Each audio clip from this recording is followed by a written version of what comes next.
बोले तुंगभद्र तटे पूर्वम बभूत्पत्तनमुत्तमं यत्र वर्ण स्वधर्मेण सत्य सत्कर्म तत्परा। एक तुंगभद्रा नदी थी, उस नदी के किनारे एक गांव था और उस गांव में बोले एक पंडित जी रहते थे। क्या नाम था पंडित जी का? बोले आत्मदेव। आत्मदेवः पुरे तस्मिन् सर्ववेद विशारदः। वो ऐसे आत्मदेव ब्राह्मण थे जो विद्या के धनी थे, सारे वेद उपनिषद सब उन्हें आते थे। स्रोतस्मार्तेषु निष्णातो द्वितीया एव भास्करः श्रोत्रिय ब्राह्मण, यानी भगवान सूर्य के समान द्वितीया एव भास्करः। इतने अच्छे ब्राह्मण देवता, बड़े विद्वान। उन ब्राह्मण देवता की वेले एक पत्नी छे और तीन गुणों थे श्रीमती धुंधली देवी। और जैसा उसका नाम था ऐसी उसका काम था। सब उसको धुंधला धुंधला सा दिखता था, सब में कमी। लोक वार्ता रतः क्रूरा प्रायसो बहु जल्पिका सूरा चाग्रह कृतेषु कृपणा कलह प्रिया। लोक वार्ता, वो लोगों की चुगली करती थी बस। और देखा महाराज वकार चुगली करे, बोला हमने पाप लगो। तो क्या लगो? तो पाप। अगर चर्चा ही करनी है तो भगवत चर्चा करो, अगर चर्चा ही करना है तो अच्छी चर्चा करो ना। अरे फलानन भागवत कराए बोल, उन्होंने इतना कार्यक्रम करवाया, देखो उसको तो पुण्य मिला ही होगा, तुम्हें भी पुण्य मिलेगा। अगर तुम पापी की चर्चा करते हो कि फलाने की वारिन यनु करी ली, तई वारिन तई को यनु करी, तो ये तुम्हें पाप के भागीदार बन रहे हो। अगर आप पुण्यात्मा की चर्चा करते हो तो आपको पुण्य लगता है। जो कथा में तुम्हें सुना रहा हूं ना, इस कथा को आप याद करो। कुछ कुछ कहते हैं मैंड में आओ, मतलब गांव में जहां चार लोग बैठ जाए वहां इसी कथा को छेड़ देना। सुन रहे हो? और भी कथाएं सुननी है तो हमारा YouTube चैनल है, अपना फोन पर आप सर्च करोगे आचार्य हिमांशु गैरोला। क्या लिखना है? आचार्य हिमांशु गैरोला। उसमें शिव पुराण, श्रीमद् देवी भागवत, राम कथा, शिव कथा, श्रीमद् भागवत सब कथाएं, और सारी कथाएं विस्तार से मिलेगी आपको, सब आप वहां सुन सकते हैं। तो उन कथाओं को सुन करके बीच में, गांव के बीच में गाओ ना उसको। उस कथा गाने से बल पुण्य मिलता है, वो भगवत चर्चा है। पर ये धुंधली लोगों की गलतियां देखती थी, बस लोगों से लड़ाई झगड़ा करना इसका काम था।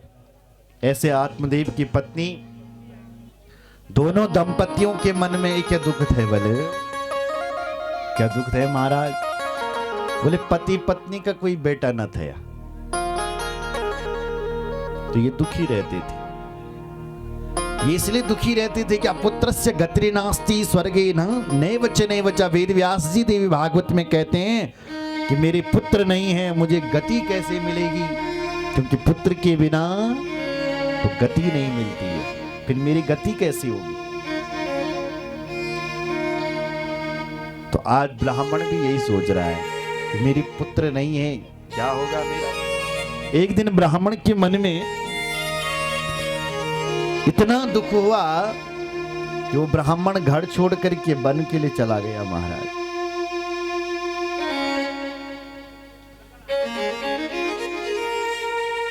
घना जंगल में पहुंची। जंगल में जैसी पहुंचा, रोने लगा। एक जगह पर जलाशय था, पानी था, वहां पर रो रहा था। एक संत जी कहीं से निकले और उन्होंने उस रोते हुए ब्राह्मण को देख लिया। जाकर के पूछा उसके पास, कथम रोदसी विप्रत्वम काते चिंता बलियसी वदत्वं सत्वरं मह्यं स्वस्य दुःखस्य कारणम्। हे ब्राह्मण तुम कथम रोदसी, हे ब्राह्मण देवता क्यों रो रहे हो?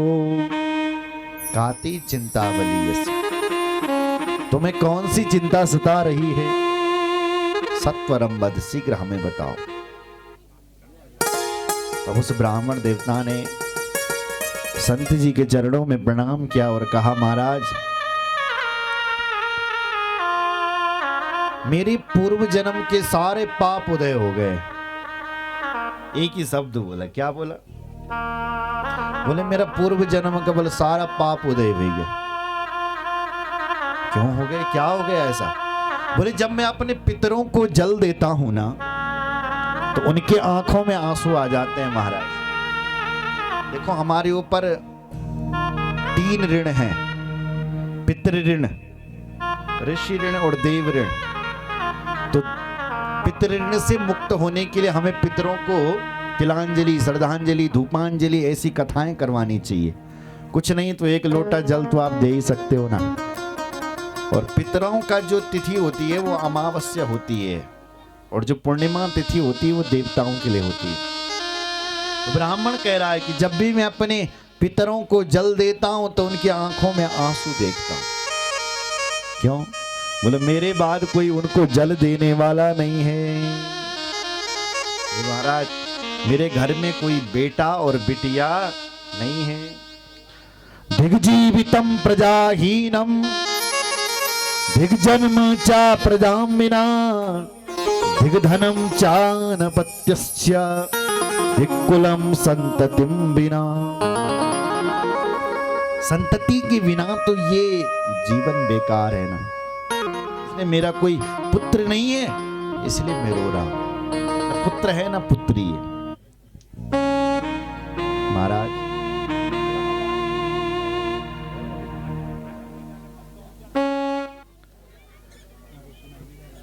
महाराज मैंने एक पेड़ लगाया है, आज तक उस पेड़ पर बल कोई फल नहीं लगे। यो मया रोपितो वृक्ष सोपि वंद्य त्वमाश्रयी। एक मैंने वृक्षारोपण किया, वृक्ष लगाया था, आज उस वृक्ष पर आज तक कोई फल नहीं आया। महाराज ये मेरा दुर्भाग्य है। मेरे हाथ से लगा हुआ है, लगाया गया पेड़ और उस पेड़ पर फल नहीं। कई साल हो गए।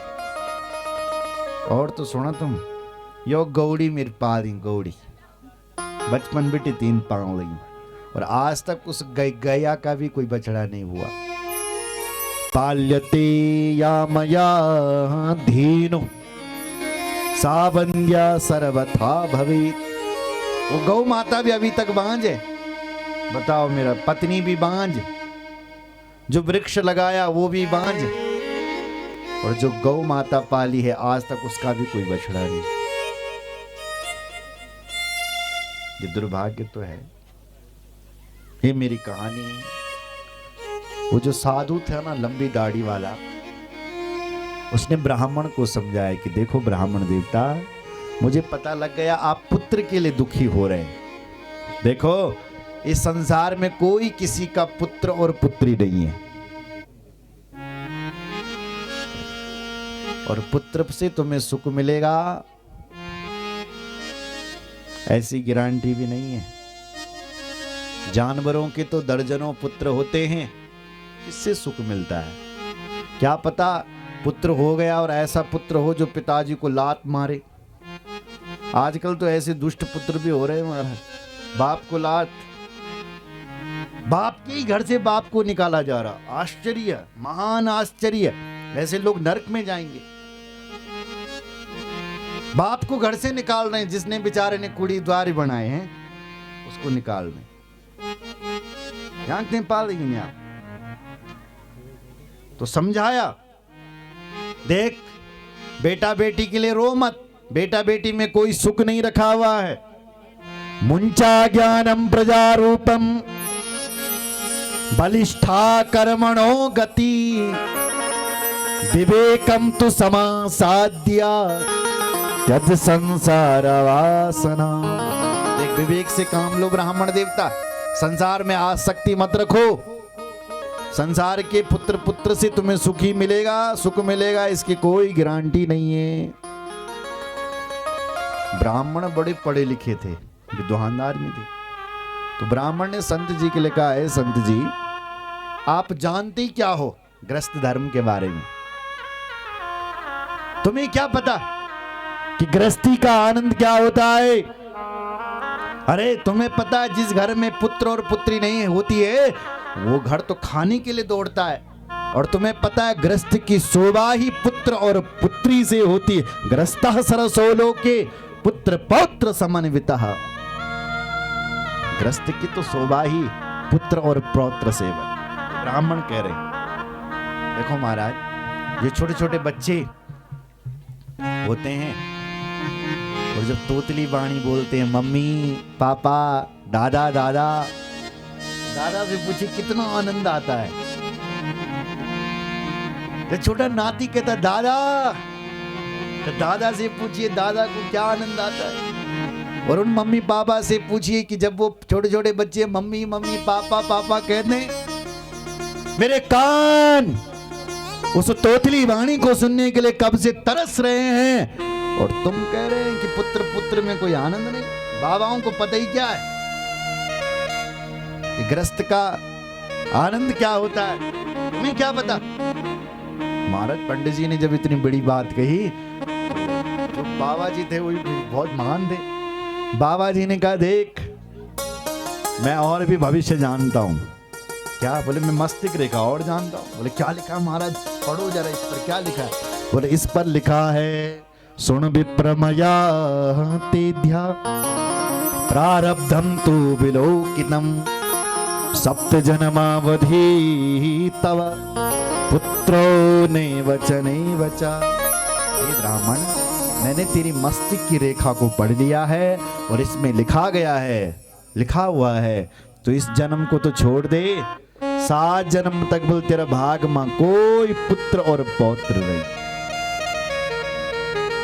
सप्त जन्मावधि तव पुत्रो नहीं बचा 7 जन्म तक कोई पुत्र नहीं। महाराज इतना सुनना था उस ब्राह्मण ने सिर अपना दे मारा धरती पर और फिर फोड़ने लगा। फिर फोड़ा। संत जी ने कहा क्या कर रहे हो, मर जाओगे। बोले मैं तो 1 जन्म के लिए मर रहा था, अब 7 जन्मों के लिए मरना पड़ेगा। क्यों? बोले तुमने 7 जन्म का जो सुना दिया और आपको ब्रह्म हत्या लगेगी क्योंकि आपके सामने मर रहा हूं। संत जी ने सोचा सचमुच मर जाएगा, तुरंत एक फल निकाला। एक ब्राह्मण देवता मरो मत, ये फल निकाला अपनी झोली से और कहा कि ले ये फल ले जा और अपनी पत्नी को खिला देना। तो भगवान ने चाहा सुनिश्चित ही तुम्हारे घर पर सुंदर बेटा हो जाएगा। इतना कहना था संत जी का। ब्राह्मण देवता ने प्रणाम किया और वो फल जेब में रखा और सीधे दौड़ लगाई और घर में जाकर के धर्मपत्नी जी को बोला, अरे देवी सुनती हो? धुंधली दौड़ी चली आई, सुनाओ सुनाओ सुनाओ सरकार, आज बड़े मस्त होकर के आ रहे हो पंडितान, सुनाओ क्या सुनाना चाहते हो। बोले देख देख देवी क्या सुस्वादु फल लेकर के आया, ले ले। धुंधली ने कहा ये फल नहीं देखा मैंने, कभी जो मुझे फल दिखा रहे हो। अरे मैं तो सोच रही थी इतनी जोर से चिल्ला रहे हो, मेरे लिए हो सके कुछ गले का हार या मंगलसूत्र लेकर के आए होंगे। ये फल नहीं देखे, रोज फल तो तुम लाते हो। पंडित जी ने कहा भाग्यवान, ऐसा वैसा फल नहीं है, ये किसी महान तपस्वी संत ने दिया हुआ फल है, इसको तो खाएगी ना तो तेरा पुत्र हो जा। तब धुंधली अच्छा अच्छा अच्छा अच्छा अच्छा अच्छा ऐसा फल है ये पुत्र होने वाला, हाँ अरे तब तो मैं खाऊंगी। ठीक है देवी, कह दिया कि जा खा ले। बोले तुम अपना पूजा पाठ करो, मैं थोड़ा नहा लूं और तब इसको खाती हूँ। झूठ बोल रही। ठीक है। बेचारी धुंधली उस फल को ले गई और सोचने लगी माथा पकड़ करके कि क्या करूं, फल को खाऊं या ना खाऊं। फल भक्षेण गर्भस्याद गर्भिणोदर वृद्धिता स्वल्प भक्षम ततो शक्तिर गृह कार्यम कथम भवे। मन में सोच रही है यदि मैंने ये फल खा लिया, बोले सुनो ये फल खा लिया तो इस फल खाने से मैं गर्भवती हो जाऊंगी, तो यदि मैं गर्भवती हो गई तो मेरा भोजन कम हो जाएगा, और यदि मेरा भोजन कम हो गया तो मैं कमजोर हो जाऊंगी, और यदि मैं कमजोर हो गई तो फिर गृह कार्यम कथम भवेत, घर का कार्य कौन करेगा। पड़ोसन आ गई, तब तक पड़ोसन को सब बताए। पड़ोसन ने कहा कोई बात नहीं, तो यदि गर्भवती होगी और कमजोर हो जाएगी तो तेरी ननद को बुला देंगे, 2-4 महीना उसको बुला, उससे सारा काम करवा। धुंधली का क्या कह रही है मेरी ननद, वो तो 4 दिन मेरे घर में आ गई, 2-4 महीने तो मैंने छोड़ो 4 दिन भी घर आ गई तो घर साफ कर सकती है मेरा, पूरा ले जाएगी। नंदा संगरेश तथा, ननद तो मेरी बड़ी खतरनाक है। अच्छा ज्यादा मत बोला।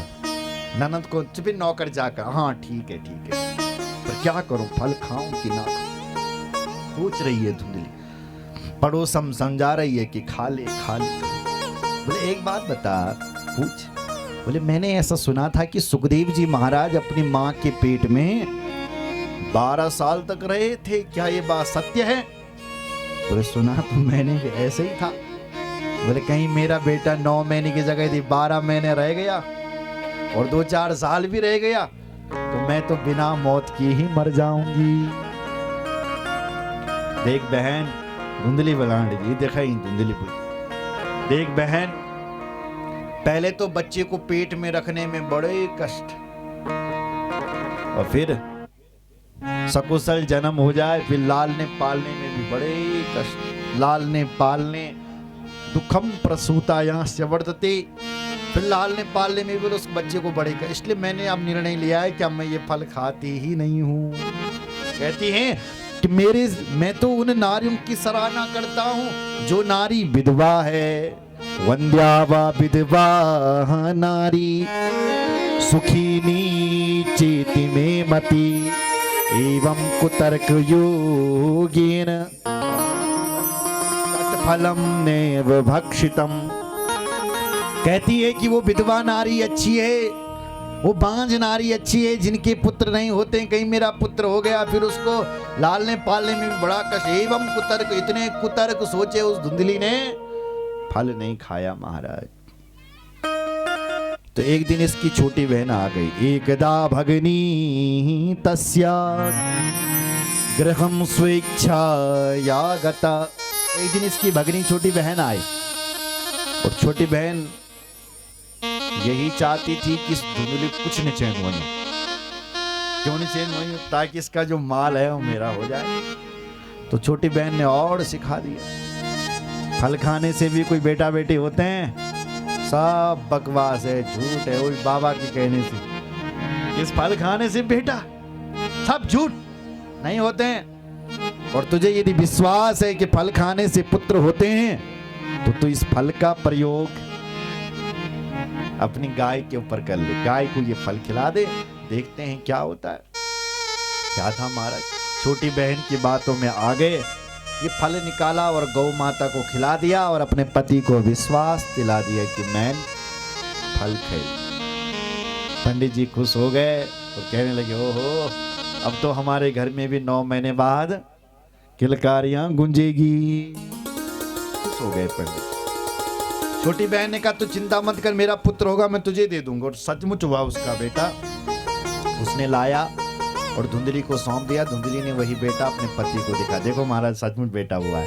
पंडित जी नाचने लगे, जय हो भोलेनाथ की, आज मेरे घर में बेटा हो गया।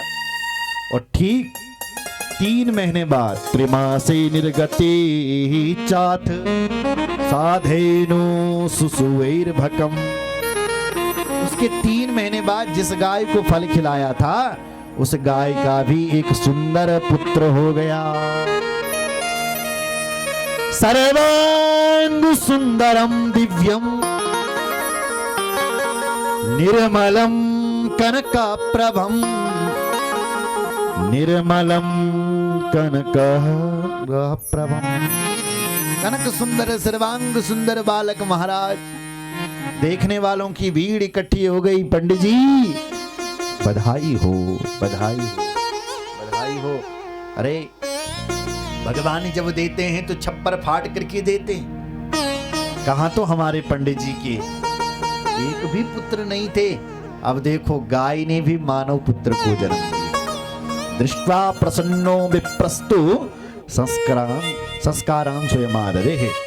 ब्राह्मण देवता बड़े प्रसन्न हैं, लोग भाग्य की सराहना करे। भाग्योदयो धुना जाता